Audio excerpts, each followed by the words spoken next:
Hi every one, எல்லாத்துக்கும் வணக்கம். நான் உங்கள் சிவா. நம்ம சேனலில் இன்றைக்கி நம்ம என்ன பார்க்க போகிறோன்னா, நேற்று சன் டிவியில் ஈவினிங் 6:30 ரிலீஸ் ஆன புலிக்குத்தி பாண்டி இந்த படத்தை பற்றின ரிவ்யூ தான் இன்றைக்கி நம்ம பார்க்க போகிறோம். இந்த படம் வந்து சன் டிவியில் நேற்று டெலிகாஸ்ட் பண்ணாங்க. ஸோ எல்லாருமே வந்து ரொம்ப எக்ஸ்பெக்ட் பண்ணாங்க, ஒரு மூவியை வந்து டிவியில் டெலிகாஸ்ட் பண்ணுறாங்க எப்படி இருக்கும் அப்படின்ட்டு. இந்த படத்துடைய ட்ரெய்லர் பார்த்தோன்னே எப்படி எல்லாத்துக்குமே தோணுச்சுன்னா, இந்த படம் வந்து கொம்பன் மூவி மற்றும் விஷால் நடித்த மருது மூவி, இந்த மூவியோட ஒரு இன்ஸ்பிரேஷன் உள்ளே இருக்கும் அப்படின்னு தான் எல்லாருமே ரொம்ப எதிர்பார்த்தாங்க. ஒரு வில்லன் இருப்பார், வில்லனை வந்து ஹீரோ வந்து அழிப்பார், இதுதான் கதையாக இருக்கும். ஏன்னா அப்படி தான் நினச்சி எல்லாருமே நேற்று ஈவினிங் வந்து இந்த மூவியை பார்க்க ஆரம்பித்தோம். ஸோ ஆரம்பித்தோன்னா பார்த்திங்கன்னா ஆல்மோஸ்ட் பார்த்திங்கன்னா நம்ம எதிர்பார்த்த மாதிரி அந்த ஒரு ஸ்டைலில் தான் மூவி அப்படியே நகர்ந்துச்சு. ஏன்னா நம்ம கொம்பன் மூவியில் பார்த்திங்கன்னா லக்ஷ்மி மேனன் வந்து ஒரு லீட் ரோல் பண்ணியிருப்பாங்க. ஸோ அதே மாதிரி இந்த மூவிலையும் லக்ஷ்மி மேனன் தான் நீண்ட நாட்கள் கழித்து இந்த படத்தில் நடிச்சிருக்காங்க. ஸோ எப்படி இருக்கும் அப்படிங்கிறத ரொம்ப எதிர்பார்த்தோம். விக்ரம் பிரபுவோட ரோல் பார்த்தீங்கன்னா ஆல்மோஸ்ட் நம்ம கொம்பன் மூவியில் கார்த்திக் சார் நடித்த அதே ஸ்டைல் தான் உள்ளே இருந்துச்சு. ஸோ அந்த மூவியோட தழுவல் இதுலேயும் இருக்கும் அப்படின்னு தான் ரொம்ப பேர் எதிர்பார்த்து உள்ளே உட்காந்தோம்.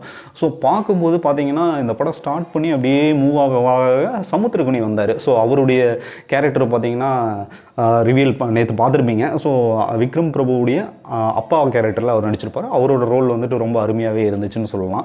ஸோ இந்த படத்தை வந்து பார்த்தீங்கன்னா இந்த படம் வந்து ஆல்மோஸ்ட் வந்து நம்ம கொம்பன் மூவி மாதிரி ஒரு வில்லன் இருப்பார், வில்லனை வந்து ஹீரோ வந்து அடிச்சிடுவார், ஸ்டோரி வந்து ஃப்ளாட்டாக முடிஞ்சு அப்படிங்கிற மாதிரி தான் எக்ஸ்பெக்ட் பண்ணி போனோம். ஆனால் இது வரைக்கும் வந்து நம்ம வந்து எதிர்பார்க்காத ஒரு கிளைமேக்ஸ் வந்து இந்த படத்தில் கொடுத்துருந்தாரு முத்தையா சார்.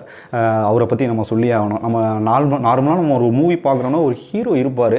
ஹீரோ இருக்கும்போது அந்த ஹீரோவை வந்து வில்லன் வந்து எதிர்த்துட்டு இருப்பார். ஸோ எதிர்த்து இருக்கும்போது பார்த்தீங்கன்னா அந்த வில்லனை வந்து ஹீரோ வந்துட்டு ஒரு கட்டத்தில் அவரை வந்து கிளைமேக்ஸில் அவுட் பண்ணிடுவார். இதுதான் வந்து நம்ம நார்மலாக பார்த்துட்டு இருக்கக்கூடிய ஒரு ஸ்டோரி. ஸோ அந்த ஒரு ஸ்டைலில் தான் இதுவும் போகும் அப்படின்னு நினைக்கும்போது கிளைமேக்ஸ் நினச்சி கூட பார்க்க முடியலைங்க. ஆனால் அந்த அளவுக்கு ஒரு கதையை வந்து செதுக்கியிருக்காரு முத்தையா சார்.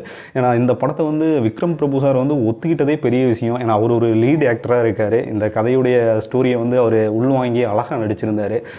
ஸோ ஒரு கட்டத்தில் பார்த்தீங்கன்னா இது கூடாதுங்கிற மாதிரி ஆடியன்ஸ் எக்ஸ்பெக்ட் பண்ணுற மாதிரி ஒரு ஸ்க்ரீன் பிளே செதுக்கியிருப்பாங்க. ஏன்னா அந்த சீனை நீங்கள் பார்த்துருப்பீங்க. பார்க்கும்போது பார்த்தீங்கன்னா ஒரு காலில் விழுகிற ஒரு காட்சி அமைப்பு வச்சுருப்பாங்க. அந்த காட்சி அமைப்பு வைக்கும்போது அது கனவாக இருக்காதா அப்படிங்கிற மாதிரி தான் ஆடியன்ஸ் மத்தியில் இருந்துச்சு. அந்த அளவுக்கு ஒரு எக்ஸ்பெக்டேஷன் கொடுத்த ஒரு மூவின்னு சொல்லலாம். கிளைமேக்ஸ் வந்து யாருமே எதிர்பார்க்காத ஒரு லெவலில் இருந்துச்சு. லக்ஷ்மி மேனன் மேடம் வந்து ரொம்ப நாள் கழித்து ஒரு அருமையான ஒரு கதாபாத்திரத்தை எடுத்து நடிச்சிருக்காங்க.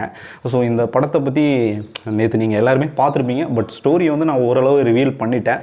ஸோ இந்த படம் வந்துட்டு எப்படி இருக்குன்னு பார்த்தீங்கன்னா, இந்த பொங்கல் டைமில் ஒரு தியேட்டரில் ரிலீஸ் ஆகலை, அது ஒன்று மட்டும்தான் மைனஸாக இருந்துச்சு. ஒரு ஃபேமிலி என்டர்டெய்னராக நேற்று இருந்துச்சுன்னு சொல்லலாம்.